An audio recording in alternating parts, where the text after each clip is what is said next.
Sebab aplikasi Shopee ni dia digunakan oleh dua negara yang paling famous, Malaysia dan Indonesia. Negara-negara lain dia ada aplikasi tapi dia tak nama Shopee, dia ada instrumen lain lah. Kebanyakan tokoh-tokoh muamalat, bahkan page-page muamalat Islam yang terkenal, muamalat.my apa semua ni lah, yang mana dalam tu ada beberapa orang AJK Fatwa Perlis pun terlibat menjadi admin pada page tu, mengatakan Shopee Pay Later ni masih lagi belum ikut syariah betul-betul. Terlibat juga kita dengan riba. Jadi sebab itulah habis buku ni saya nak baca buku ni pula. Saya bawa tu. Buku ni tajuk dia 40 hadis dosa muamalat dan keuangan Islam yang diremehkan masyarakat. Dia disusun ikut style hadis 40, tapi hadis-hadis dia berkaitan dengan muamalat. Berhutang macam mana yang boleh, riba jenis apa yang tak boleh, jual beli jenis apa tak boleh. Sebab benda ni pun penting. Selain pada salat, benda ni pun penting. Kadang-kadang kita penat duk doa, ya Allah rahmati aku, tapi hidup penuh dengan riba. Benda tu blok doa kita. Jadi buku ni saya duk jangkakan kita akan habis buku ni Ogos ni kita habis, September kita pakai buku ni bulan 9. Saya dah tanya dengan pembekal, nanti dia orang akan uruskan macam mana. Buku ni pun sama terbitan je daripada syarikat PTS juga. Harga dia pun RM25, tapi mungkin akan ada orang infak. Kita buat macam dululah.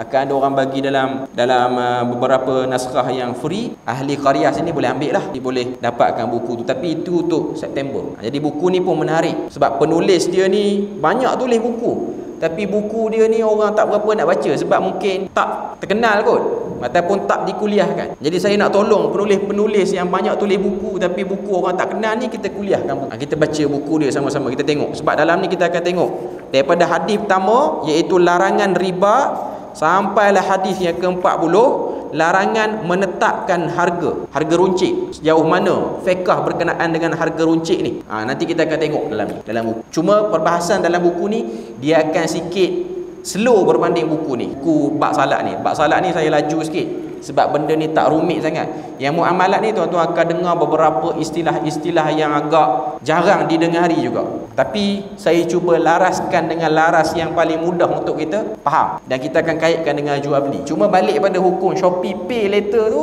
jangan terlibat dalam urus jual beli macam tu. Tuan-tuan tak ada duit, biar dulu, jangan beli barang tu. Kadang-kadang apa yang kita nak beli ni dia datang pada keinginan, bukan keperluan. Kita nak keinginan yang datang sebab benda ni memang nampak memudahkan, tapi ianya ialah jerat untuk menjatuhkan kita ke dalam riba. Ada instrumen-instrumen bayaran yang lain yang jenis installment bulanan ni yang tak ada dengan riba, ada. Cuma Pay Later ni dia sangat, orang kata apa, cepat keluar. Kalau kita buka je, yang tu lah yang paling menonjol, yang lain kurang menonjol. Dia ada Atomy ke Atom, saya tak pastilah sebutan betul dia. Yang tu bayar langsam pun harga tu, bayar secara installment pun harga tu. Yang tu okey. Tidak ada unsur cas-cas tersembunyi di belakang. Dan banyak lagi lah, termasuklah aplikasi apa, Touch and Go sekarang. Dia ada dua akaun. Kita kena sedar tu.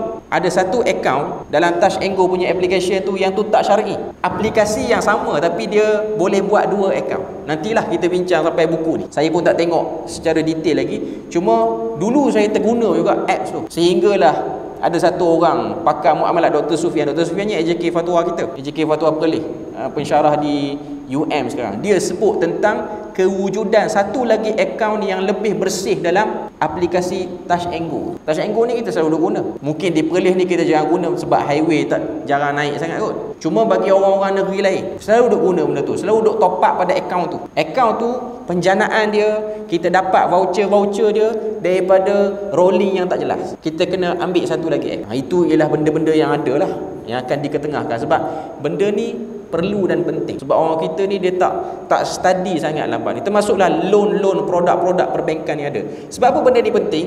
Kita solat, kita semayang, kita puasa, kita berdoa, tapi doa tak dimakbulkan, terhalang kerana urusan jual beli ni. Kita kena ingat dengan hadis Nabi sebut ada orang yang kusut masai, duduk dalam perjalanan jauh, angkat tangan pada Tuhan, ya Rab, wahai Tuhan, tolong aku. Makanan dia yang haram, minuman dia yang haram, pakaian dia yang haram, apa yang dia letak di mulut dia daripada benda yang haram, fa anna yustajabalah. Lalu macam mana Tuhan nak makbulkan doa dia? Mana benda tu penting, termasuklah jual beli tu. Jadi nak sebut pada kita bahawasanya hutang ialah salah satu sebab terjatuh dalam dosa. Maknanya antara tempat cepat dan kegiatan yang paling mudah satu orang tu berdosa ialah dalam bab urusan jual beli, muamalat ni. Sebab itulah Nabi minta supaya kita ni dijauhi daripada terlibat dengan transaksi-transaksi yang tak jelas. Berhutanglah dengan cara yang betul, jangan berhutang dengan cara yang salah.